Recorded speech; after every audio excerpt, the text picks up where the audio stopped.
hewan, tipe hewan, dan juga usia. Tabel keempat itu ada tabel pekerja dengan ID pekerja sebagai primary key dari tabel pekerja.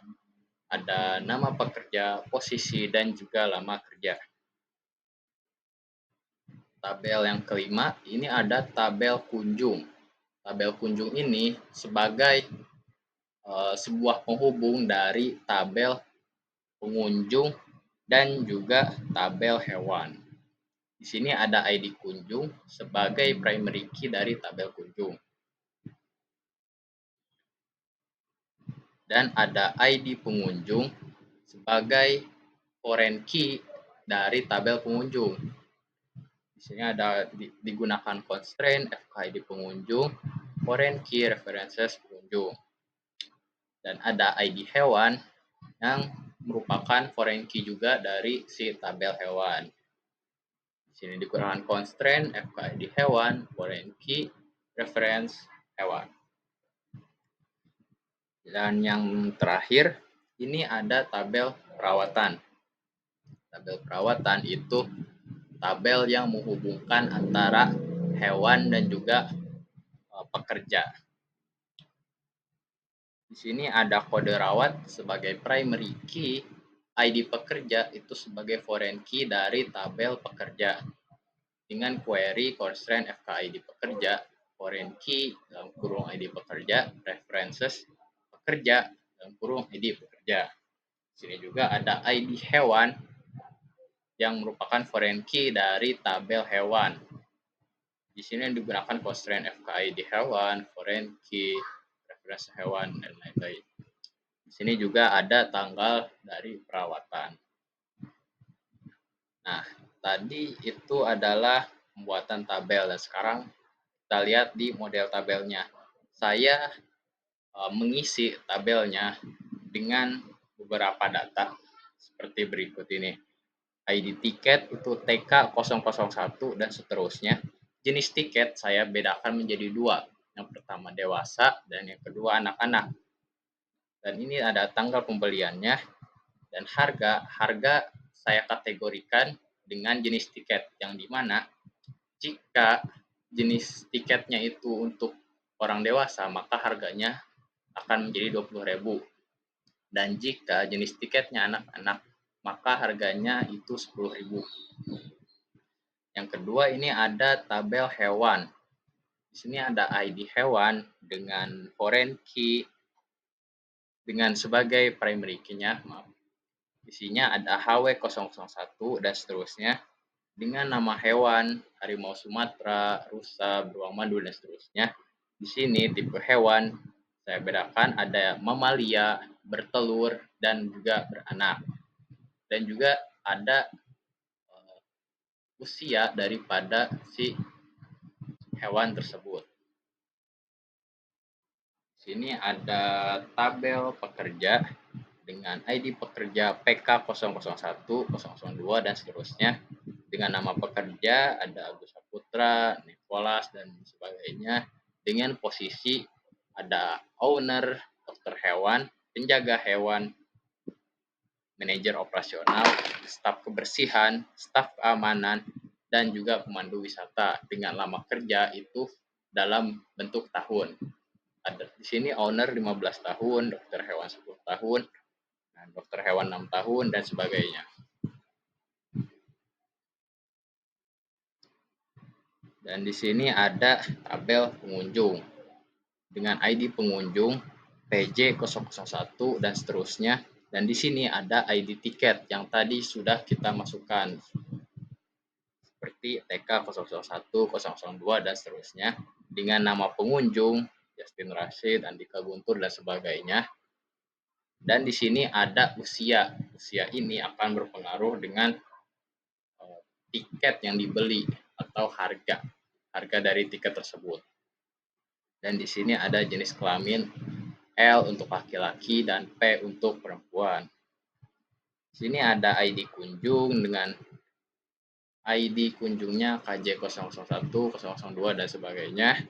Dan di sini ada ID pengunjung dan juga ID hewan. Nah, di sini itu didokumentasikan pengunjung mana yang mengunjungi hewan apa. Jadi dia itu misalkan ada satu pengunjung, dia itu mengunjungi sebuah hewan harimau misalkan. Jadi dia itu akan terrekap atau terdokumentasi. Misal di yang baris pertama itu ada ID pengunjung PJ002 mengunjungi ID hewan HW001. Kita lihat PJ002 itu nama pengunjungnya Andika Guntur. Andika Guntur akan mengunjungi hewan dengan ID hewan HW001. Kita lihat kembali. Nah, di sini HW001 itu nama hewannya adalah harimau Sumatera. Seperti itu.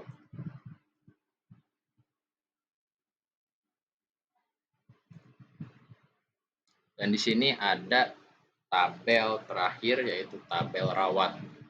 Di sini akan didokumentasikan perawatan apa saja yang dilakukan oleh seorang pekerja.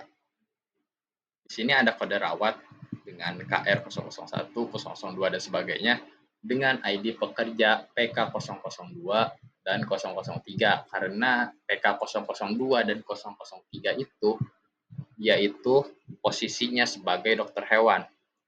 Dan yang namanya perawatan itu sudah pasti dilakukan oleh dokter hewan. Dan di sini ada tanggal perawatannya. Oh, maaf. Dan di sini ada ID hewan, itu akan menggambarkan hewan apa yang dirawat oleh si dokter hewan tersebut. Dan yang terakhir itu ada tanggal perawatan.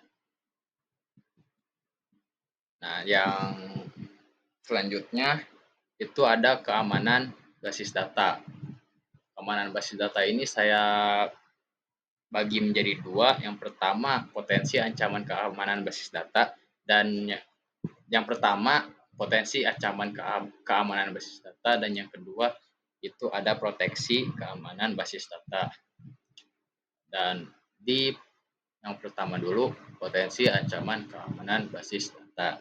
Yang pertama itu kebocoran data.